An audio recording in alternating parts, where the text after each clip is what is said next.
On April the 23rd, 1968, 14-year-old Roy Tootle was hitching a ride home from school. Thumbing a lift was something Roy did every day. He was saving his bus fare to buy a bicycle.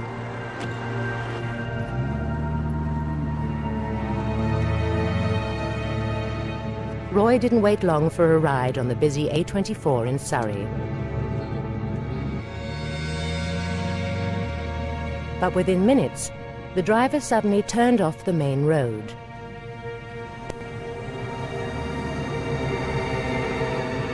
Scared, Roy was driven down an isolated lane.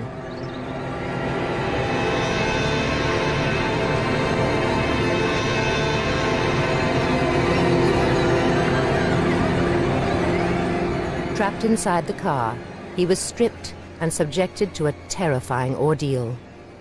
No one heard his screams for help. Roy was then strangled with his own school tie.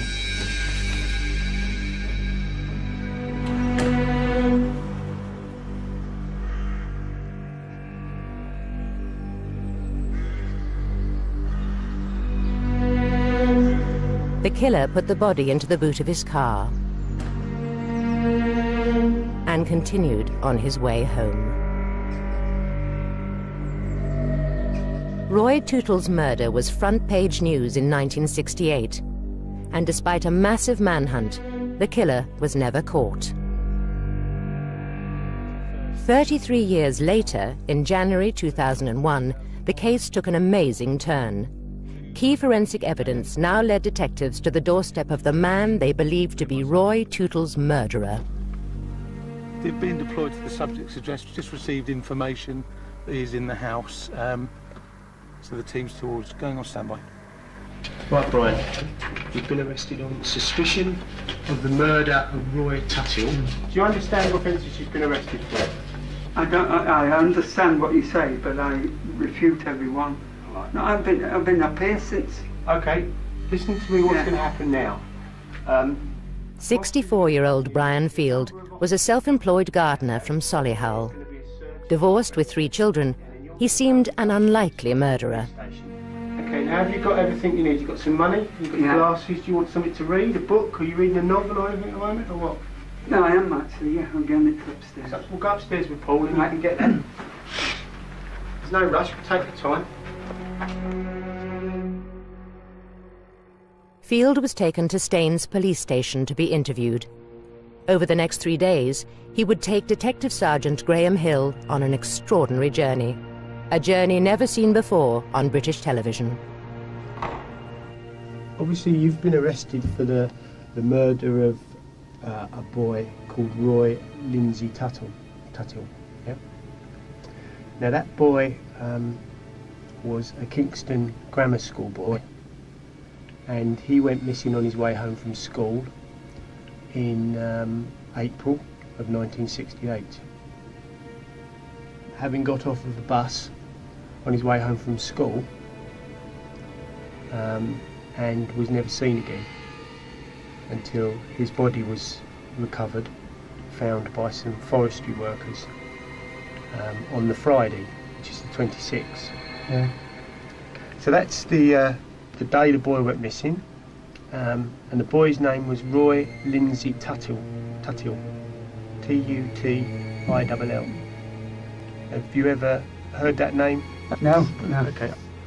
Did you ever give any schoolboys a lift in your car at all? No. In 1968? No. Are you quite sure about Yeah, that? positive. Did you ever stop and talk to any schoolboys and engage them in any kind of conversation? No. Roy Tootle, affectionately known to his school friends as Tuts, had been raped before being murdered. His body was later dumped on Lord Beaverbrook's estate near Dorking. The murder of a child is every parent's worst fear. Public confidence had been shaken, and Detective Chief Inspector Philip Doyle was the man given the task to restore it. I have already issued a warning about children or young people thumbing this. We consider this as a serious threat to young people, and I would advise all parents to stop their children from... Detective Doyle's hunt for the killer began at the Beaverbrook estate, where Roy's body had been found. Memories? Well, this bears no resemblance to what it was in 1968. And the body was about between 6 and 10 yards in there, with the pink and grey blazer on the top of it. But even here we could see that he had been strangled. And you know, he was only a smallish child, really. I was a parent myself of a boy about the same age. A child murder is horrific, any child murder. But this particular murder was, in my view, particularly barbarous. I could never have any sympathy for the man who did this murder, ever. Roy had been looking forward to going on Easter holidays with his family.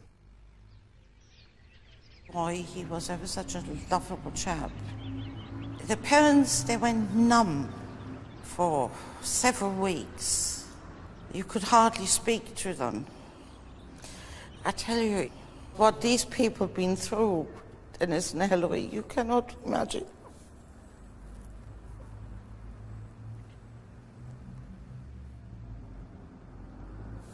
There was such a loving family, and so close to each other. And then to be ripped apart like this, it's just unbelievable that anybody can do that. Roy vanished from a bus lay-by at the Bridge Road roundabout in Chessington, Surrey. The area was flooded with bobbies. Appeals for information were made, and hundreds of motorists were questioned.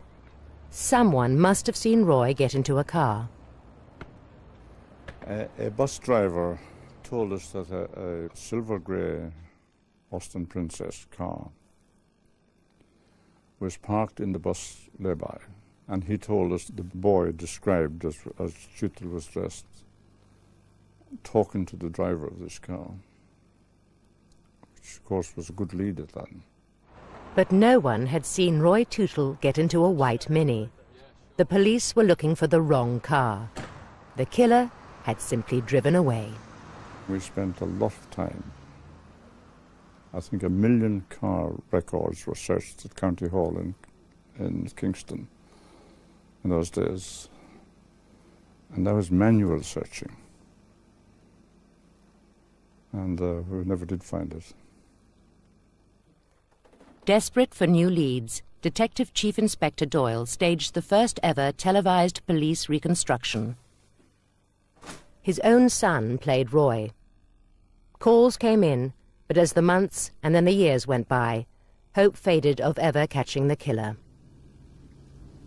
My colleague's going to show you a blazer, which is a copy. It's an identical copy to the blazer that Roy was wearing when he disappeared. Okay? Yeah. Okay. We're going to hold it out of the bag. Okay? Yeah. Yeah.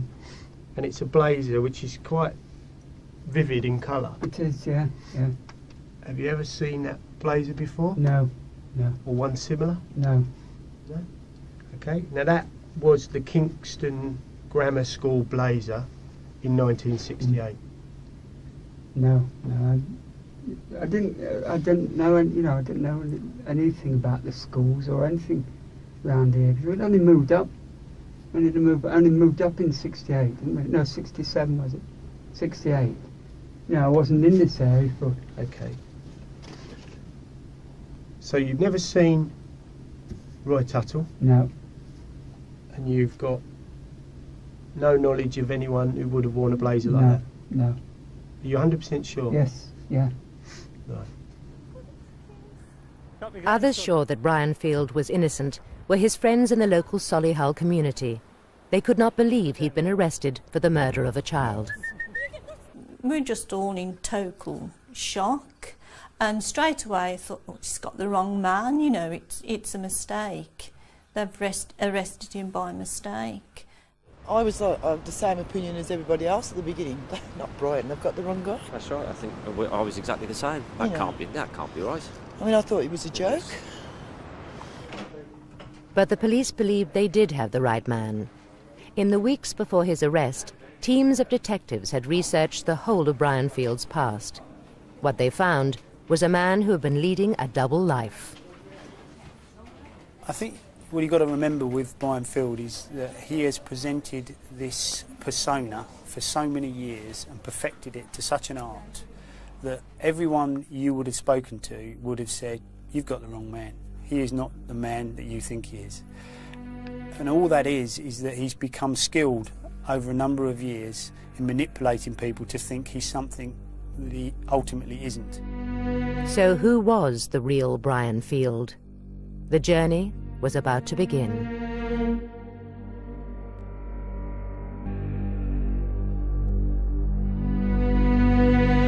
Brian Field was a young man when Roy Tootle was murdered in 1968. To go back to that time, D.S. Graham Hill knew he had to begin with Field's past. What we'd like to do, Brian, is take you back a little bit and just you give us a little bit of background about yourself, okay? Tell us a little bit about your life in general. First of all, I tell you, notice my unusual name, right? That's my mother's surname, right? Lund was my proper name, Brian Lund. I was adopted by parents in Lincolnshire, Field, and that's why I got changed it by default.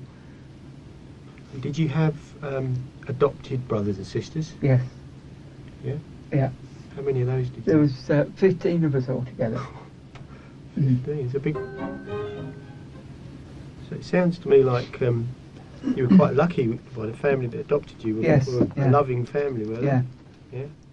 What was your time like there? Very good. Good. Very good, yeah. To create a family bond where previously none existed, that is the answer to the problem of the homeless child. That their father and his wife Ruby are right cannot be doubted as we look at their faces. To the outside world, Brian Field's life at Linwood Manor was a picture of happiness and family values. One of his younger foster brothers remembers it differently. Brian was the good guy. He was Mr. Perfect. He worked hard. He was always clean. He was smart. He could do no wrong. If anybody ever said anything bad about Brian, it just wasn't believed. So when things began to happen to me, they wouldn't have believed me. Brian? Don't be ridiculous. You're imagining it. You're making it up. Behind the choir boy image, Brian learnt how to hide his double life. He was very devious and crafty. The way he gave out this outward image of the perfect boy, the perfect young man, to what he really was. Evil. Paedophile. It always took place in the same place, and almost always at the same time. It was Saturdays, after lunch, upstairs, and Brian would be there under the bed waiting for me. I can't remember how Brian, the words he said, but he used to strike terror into me. He used to force me to masturbate him, you know. And then he would sodomize me, you know. Andrew's abuse continued for years. This room here, this is the one.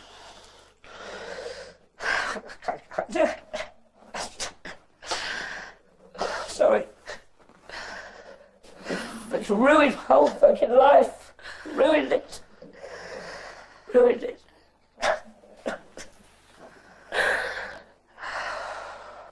Andrew was not the only younger foster brother to suffer at the hands of Field. With Brian, he used to put his arms round me, and hugged me, and he used to give me a cuddle. Brian came into my bed, and I was wondering what he was doing.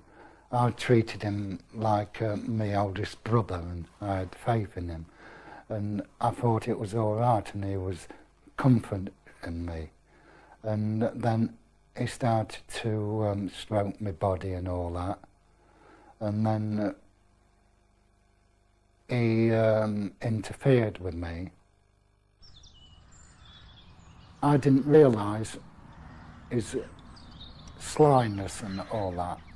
I thought he was giving me love.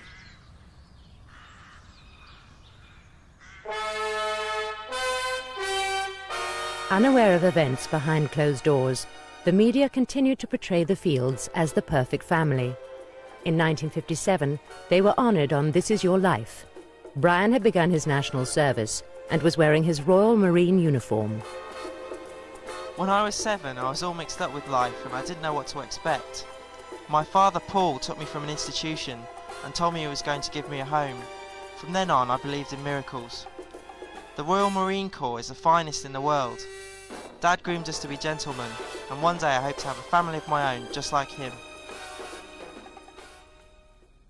In 1967, Brian Field was happily married and raising a family in suburban Surrey. He had a good job with the Milk Marketing Board, and his natural charm soon led to a public relations role for them.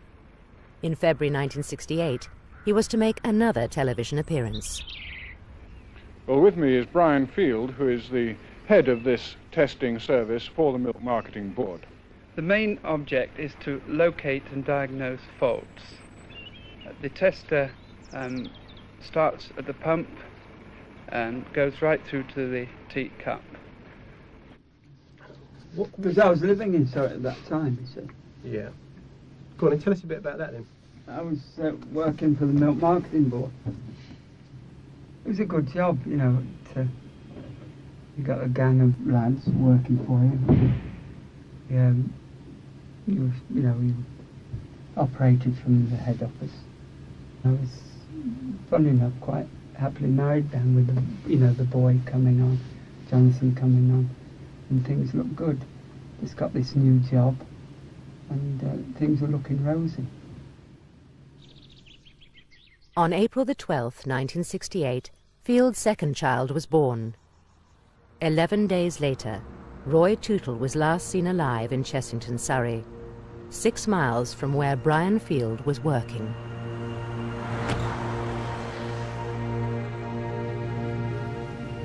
Roy Tootle, when he died, was 14 years old. Okay? Yeah. Did you murder Roy Tootle? No, I did not. I don't even know, I've never seen him. I'm going to show you a photograph of this boy, okay? Okay, and that's a copy of Roy when he went missing. No, never. I mean, it looks like latter lads, really. Yeah, no, I've never seen him before. You've never seen this boy? No. You're 100% sure you've never seen this boy before? Yeah.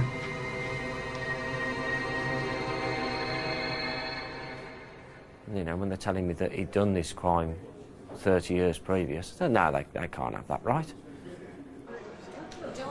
Somebody else's name's going to come up and they've made a mistake.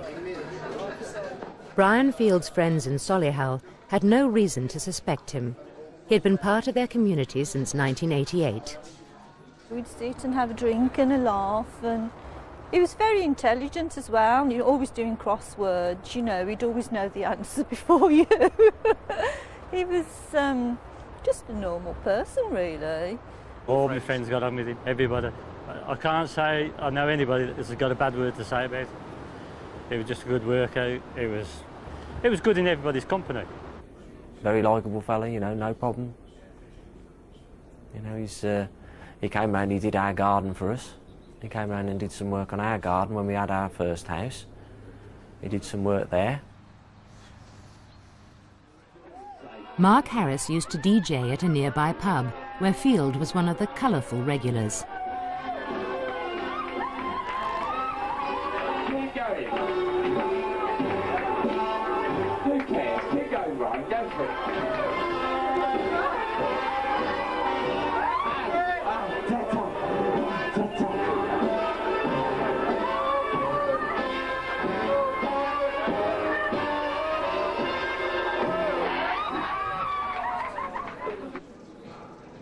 Field also played chess and ran the quiz night at his local pub. The landlady was another close friend. He had a charisma. You were just drawn to Brian. He was just interesting to talk to. So then everybody wanted to talk to Brian. You know, he drew you to him. I loved him to bits.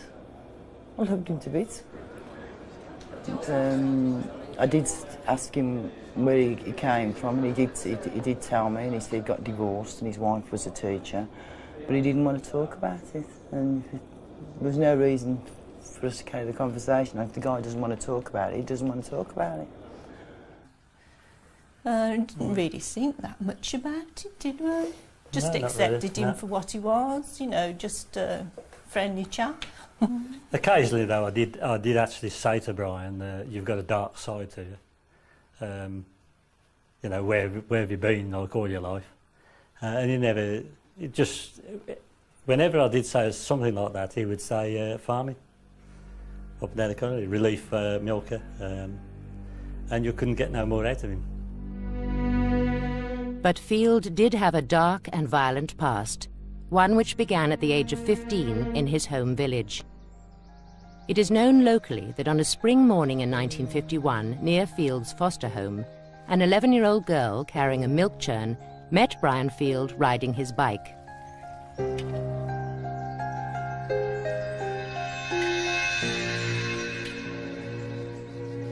Field had a reputation as the village bully.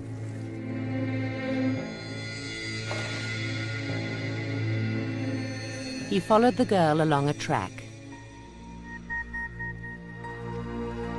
then ripped the skipping rope out of her hand, pulled it round her neck, and tightened the rope until she started to choke.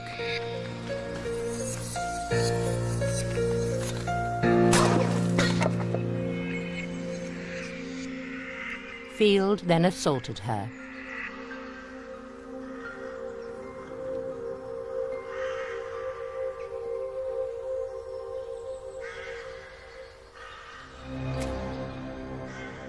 Never arrested for this offence, Brian Field's lifetime of violent abuse had begun.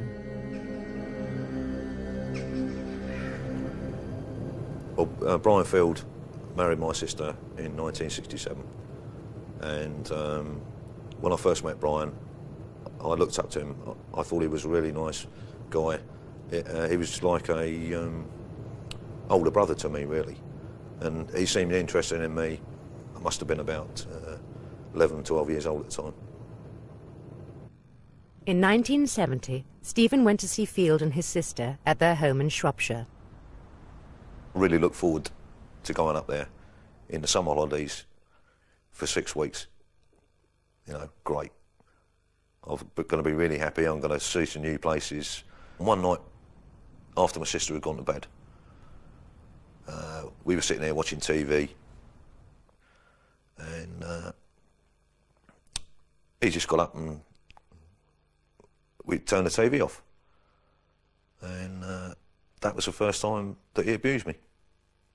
He said to me, "This is a secret between you and I, and don't say anything to your sister," which I never did, because at the time I was frightened of him, and I thought if I say anything, he could kill me.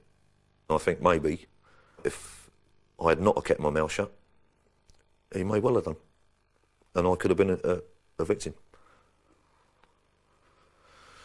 So your natural instincts tell you to keep your mouth shut because you want to stay alive. Brian Field continued to abuse his younger brother-in-law throughout the early 70s. His next victim was someone he didn't know. I went up to Scotland to sort out technical I had a problem with a farmer up in near Aberdeen, and I stayed in a hotel, and I'd been with the farmer, sorted the problem out. There was a certain time where if I had a drink, that I'd get that urge, I must have sex. The farmer would call me in, had a few whiskies and everything, and that's when my trouble started. I just lost my head or something. After leaving the farmer, Field stopped his car on an isolated road in Aberdeenshire, the same road that a 14-year-old boy was using to walk home from a friend's house.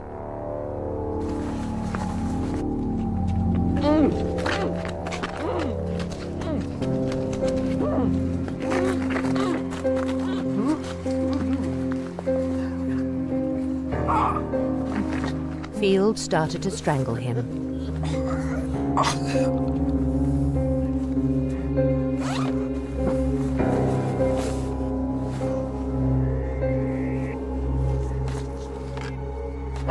But startled, he fled, leaving the boy semi-naked and traumatized, miles from anywhere. The next morning, Field drove home to his family, but 3 days later, his car was traced and the police arrested him.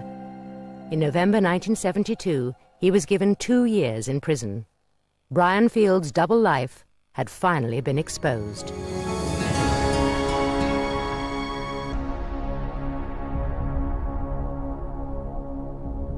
In 1973, Brian Field was released from prison and returned home to Oswestry. Things were strained with his wife, and by 1981, they had divorced. On New Year's Day in 1986, Field was on his way home after his morning shift as a relief milker. 2 15-year-old local boys were also going home. David and Nicholas had been shopping.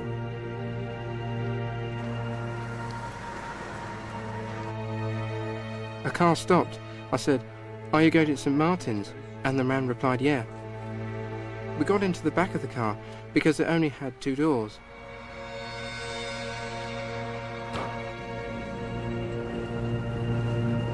So your bloke's local? Yeah.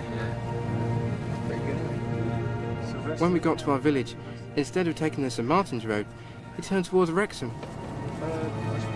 I was concerned at this point, but I did not say anything. At the next crossroads, David said, "Can we get out here?" But the man replied, "No, I'll turn around."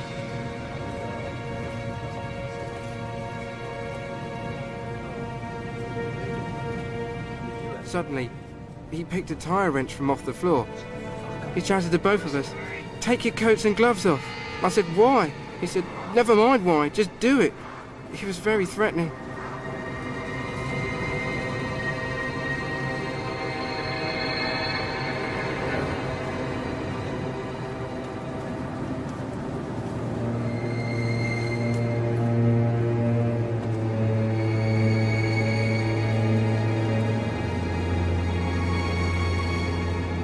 We turned down a narrow lane.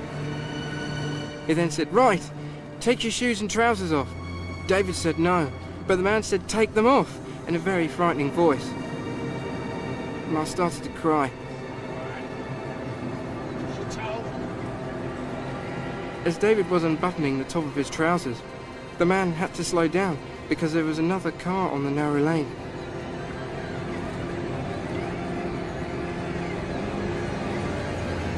David started shouting and screaming, "Help!" to get the other car's attention. At the same time, I pushed the front seat up, grabbed the door catch and pulled it open. But the man accelerated away along the lane.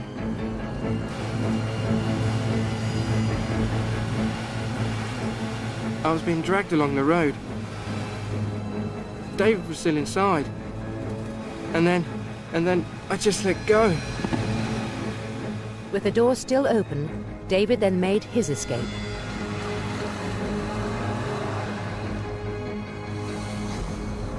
Traumatized, both boys were still able to give the police a good description of their attacker. Field was arrested the same day. would you say that they were young boys? How old do you say they were? I think they were about 12, 13 or 11, 12. Yeah. They weren't, you know, babies, if you know what I mean. Well, no, I didn't actually tell them because I was driving. But I told them to get undressed. I told them to get undressed. And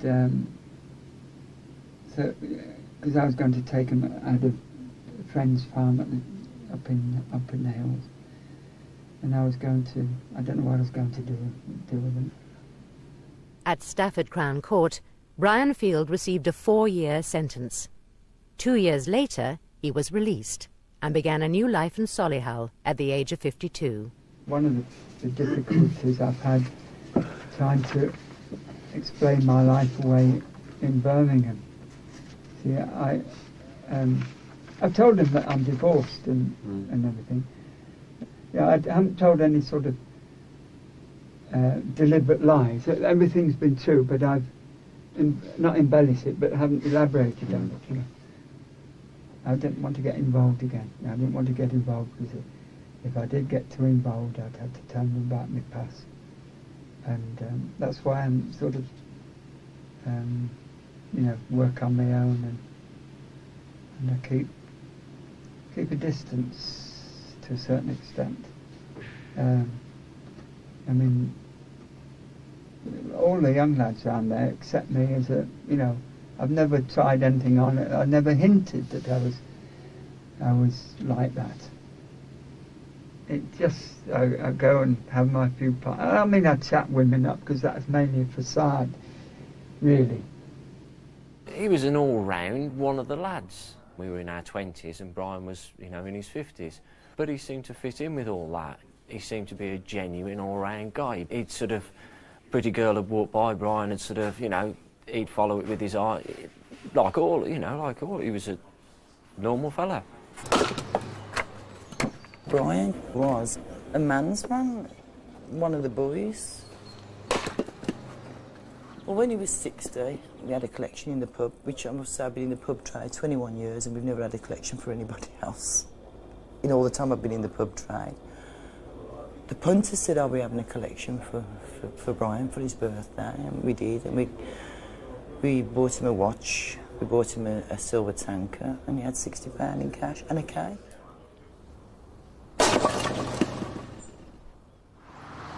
Three years later, in September 1999, Brian Field made the fateful decision to drive home after another night in the pub.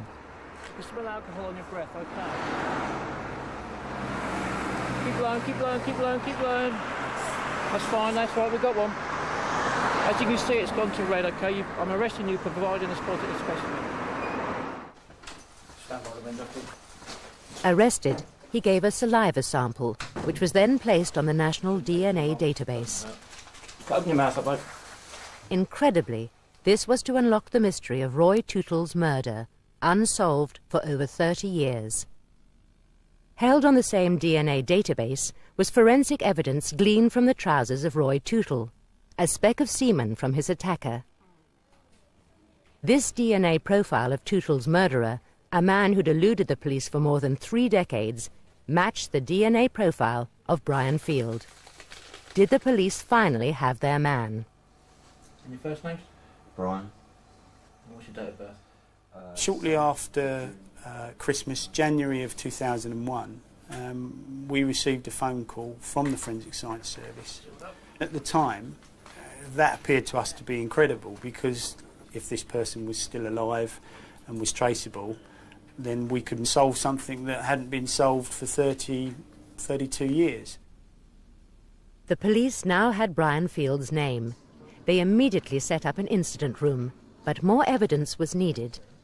It's all very well to say that man's DNA is there, but you've actually got to put the person within the area of the crime and build a whole circumstantial case around that. The DNA is the jewel in the crown, but you've actually got to paint the background in to assist you with any conviction, tell a story to a court. Someone who could help paint this picture was Field's own brother-in-law. Only months before, he had given a statement at Grantham Police Station, naming Brian Field as Roy's killer. It was a very difficult thing to go down there. There was also implications for my family. I was thinking about that. But I just had to do something in the end and get it off my chest and say exactly what this man had done. How evil this bloke was. Roy Tuttle was abducted within 5 or 6 miles of where Brian worked at the time, in Thames Ditton. Obviously, I knew what he'd done to me, and this really made me think now, you know, did this guy murder Roy Tuttle?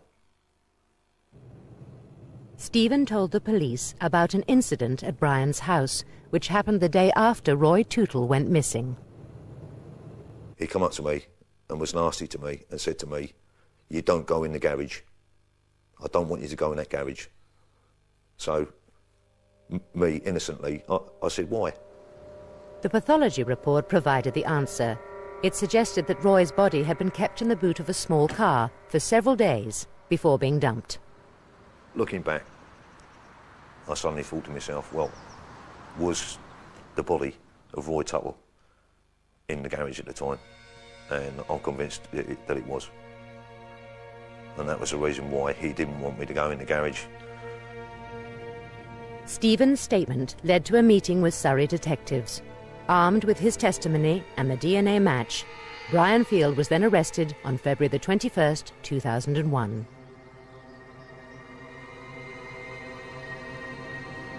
Did you have your own car at the time? Yeah. What car was that? It was a Mini. Okay, and what colour was that? White. White? Yeah. Do you know where Kingston Grammar School is? No. Have you ever been to Kingston Grammar School? No, no. Did you ever give any schoolboys a lift in your car at all? No. In 1968? No, no. Are you quite sure about Yeah, that? positive. Did you ever stop and talk to any schoolboys?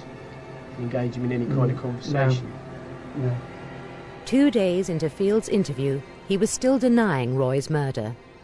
I think one of the important things that we did during the interviews was to explain forensic issues to him, and then to ask him to supply certain samples to us for comparison with the original samples taken back in 1968.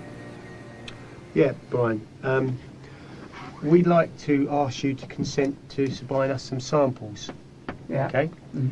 And they will be in the form of a mouth swab. Yeah. Yeah. And some cuttings of your hair. Yeah. And possibly some blood. Right. Yeah. Are you happy to do that? Yes. Yeah. Yeah. Funny, when last time I got done with drink driving, they took swabs. Brian's swabs were taken just before he was put into his cell for the evening. The full impact of what they could yield was beginning to dawn on him.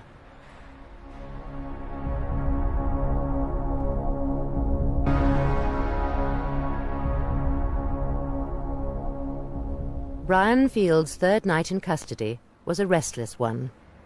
I think Brian knew where he was going. I think he knew that he was coming to a crucial point, and he was on that precipice and he was going to step off at some point. Now, I want to focus your mind in on 1968 again. Yeah. Okay? And I want to go back and revisit Roy Tuttle. Did you commit an act of buggery with Roy Lindsay Tuttle?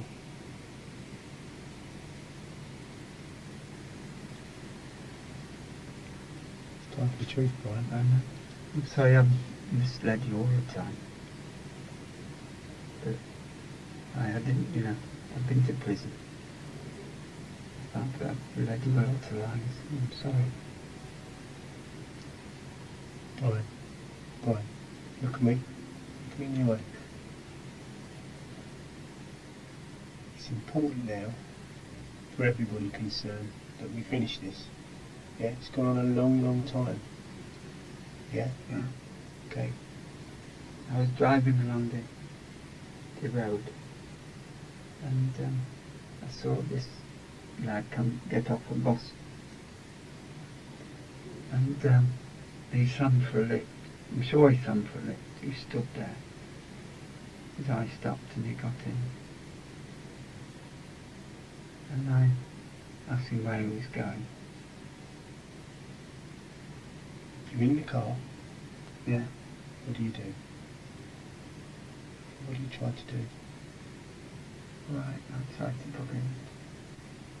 Okay. How did you try to do that?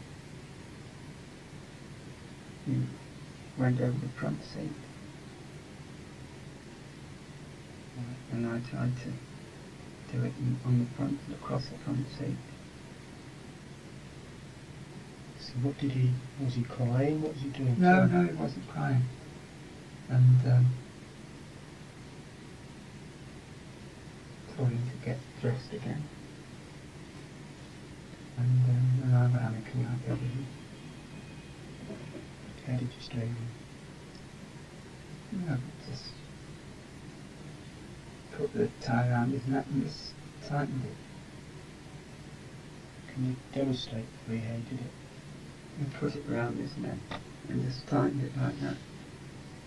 So you're demonstrating as if something's gone over and you're twisting your Yeah. hand. Mm. What happened? Tell us. Just nothing really happened. He just sort of convulsed a bit. Sort of gasping for air, and I just carried on, and suddenly he went like that. Did he try to put it off at all, or? I don't think so.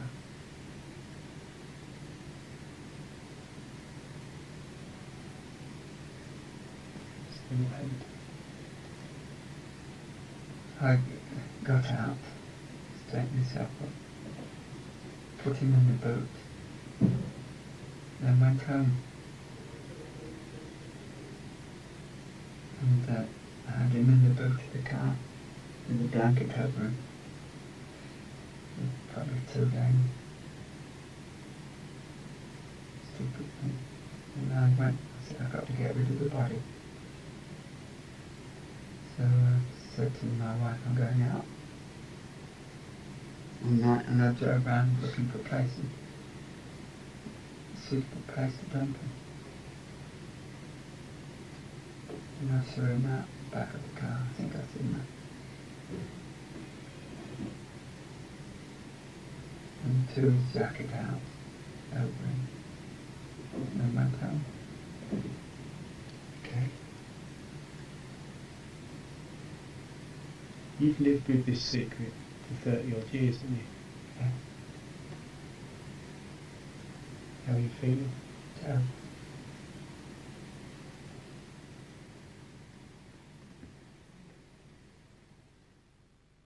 It was you could have cut the atmosphere with a knife, and we both felt physically exhausted afterwards, because it's not every day you sit down and someone tells you in intimate detail about what they've done and how they've done it and how cold and calculated they've been in while they're doing it. So for me it was both shocking and a sense of relief, all rolled into one.